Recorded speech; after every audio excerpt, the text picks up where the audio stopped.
अडानी पर लग रहे आरोप अभी बंद नहीं हुए हैं। इसमें रोज नए नए खुलासे होते हैं। अभी हाल ही में रिपोर्ट आई कि ईपीएफओ का 1.57 लाख करोड़ रुपया अडानी कंपनी में लगा हुआ है।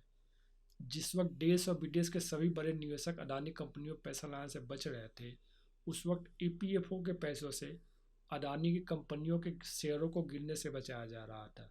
जिस दिन हिंडनबर्ग की रिपोर्ट आई थी, उसके सिर्फ 2 दिन के अंदर ही एलआईसी को 18,000 करोड़ का नुकसान हुआ था और आज एलआईसी का नुकसान 50,000 करोड़ के पार पहुंच चुका है। सरकारी बैंकों का 70 से 80,000 करोड़ रुपए का लोन अडानी कंपनियों पर है। ये सब लोगों के पैसे हैं और अब ये खतरे में है और सरकार इस पर बिल्कुल खामोश है।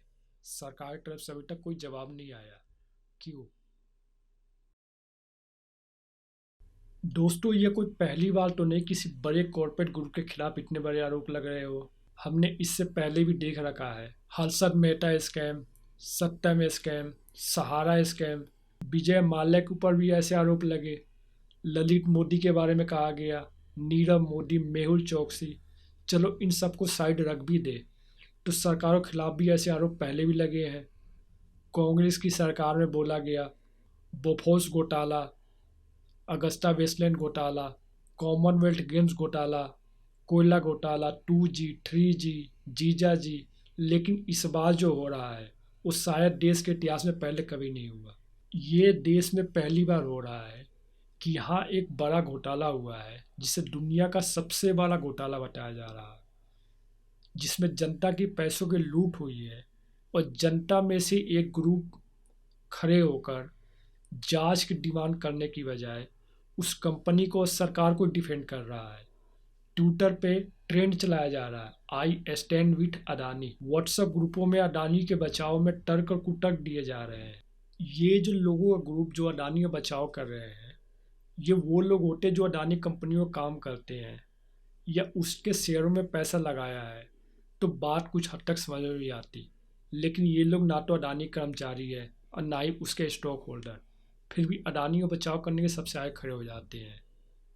क्या आप इमेजिन कर सकते हो विजय माल्या केस में कोई ट्विटर पे हैशटैग चलाता, I stand with Vijay Mallya या I stand with Nirav Modi?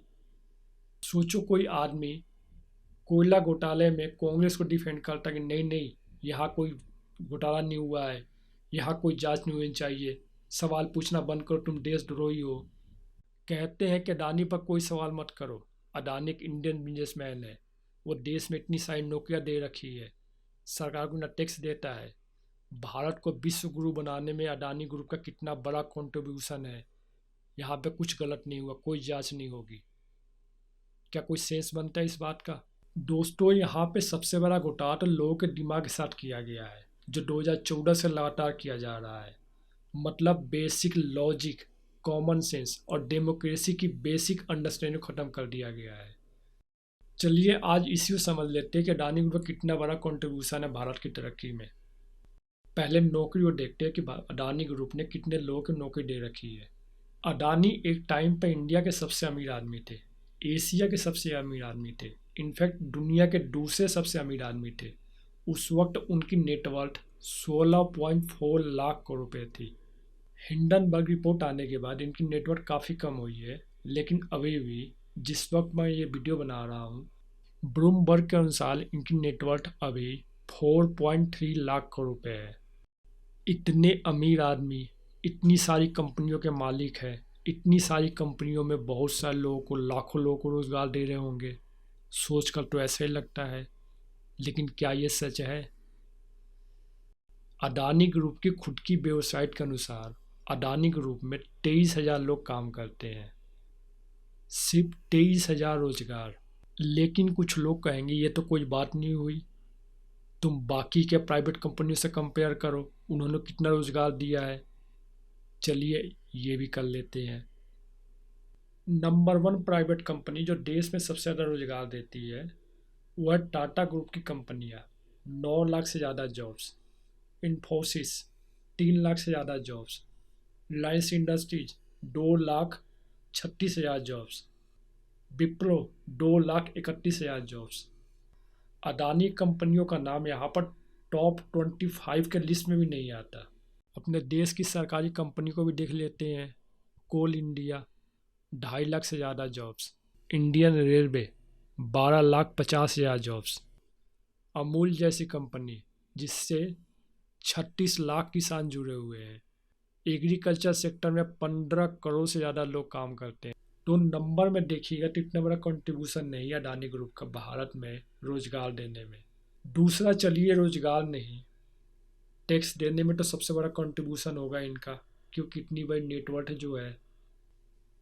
Business today के द्वारा कंपाइल की गई इंडिया के टॉप 10 टैक्स पेयर कंपनियों के लिस्ट में टॉप पर है रिलायंस इंडस्ट्रीज।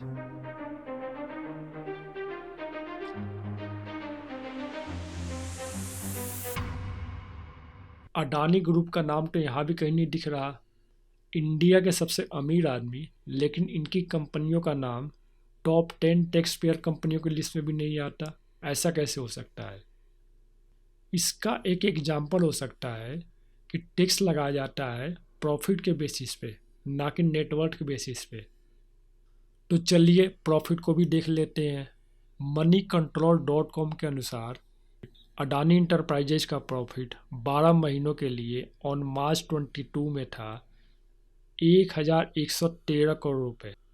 यहाँ पर आपको कुछ अजीब नहीं लग रहा कि बाकी कंपनियां जितना टैक्स देती है उतना तो इनका प्रॉफिट भी नहीं है?